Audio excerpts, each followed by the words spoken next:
beberapa hal yang di luar nalar yang hanya ada di Korea Utara.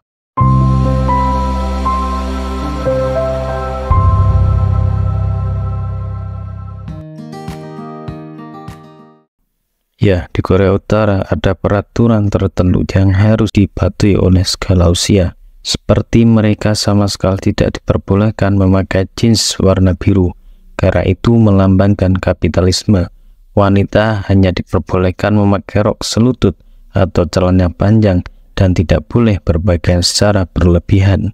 Selama beberapa dekade, Korea Utara atau Republik Rakyat Demokratis Korea menjadi negara paling rahasia dan terisolir dari dunia luar sehingga dijuluki Kerajaan Pertapa. Pemerintah Korea Utara memastikan bahwa rakyatnya benar-benar terisolir dari negara asing dengan memperlakukan hukum yang tegas untuk semua bentuk telekomunikasi.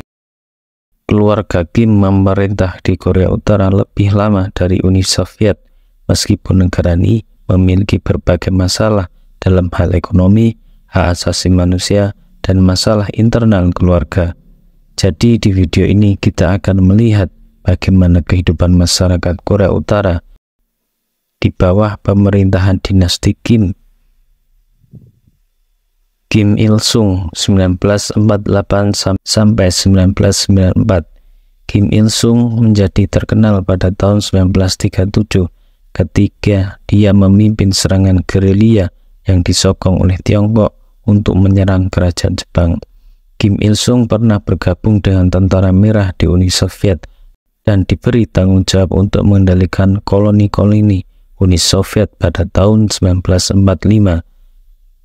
Disebut juga sebagai pendiri Korea Utara atau pemimpin besar yang memerintah dari tahun 1948 sampai kematiannya pada tahun 1994. Setelah jatuhnya kekaisaran Jepang dan berakhirnya Perang Dunia II, Kim Il-sung mengarahkan serangan ke Korea Selatan pada tahun 1950, dan ini juga memulai Perang Korea pada 1950 sampai 1953. Kim Il-sung ingin dilihat sebagai tokoh komunis yang hebat seperti Joseph Stalin di Uni Soviet yang dianggap sebagai pahlawan setelah memenangkan Perang Dunia, dan juga Mao Zedong, pemimpin Partai Komunis di Cina yang mengalahkan nasionalis Cina dan juga berhasil menyatukan negara Cina. Dia juga ingin dilihat sebagai salah satu pemimpin komunis yang paling dihormati dan ingin menyatukan semenanjung Korea, tapi ambisinya tidak berhasil. Kim Il-sung meninggal karena serangan jantung pada 8 Juli 1994 pada usia 82 tahun. Kim Jong-il 1994 sampai 2011. Pengalihan kekuasaan setelah kematian Kim Il-sung pada putranya yaitu Kim Jong-il jarang terjadi di negara komunis. Kim Jong-il juga populer karena memiliki sikap egois dan pemarah, sampai ada sumber yang mengatakan Kim Jong-il meninggal di usia 70 tahun karena serangan jantung karena terlalu marah dengan masalah yang dihadapi selama pembangunan pembangkit listrik tenaga air. Kim Jong-il juga membuat perjanjian dengan Presiden Bill Clinton untuk menghentikan pengembangan senjata nuklir pada tahun 1994, tetapi melanggar perjanjian setelah beberapa tahun, dan kemudian negara mulai aktif dalam kepemilikan dan uji coba senjata nuklir. Kim Jong-un 2011 sampai sekarang. Kim Jong-un masih menjalankan sistem pemerintahan diktator seperti kakek dan ayahnya.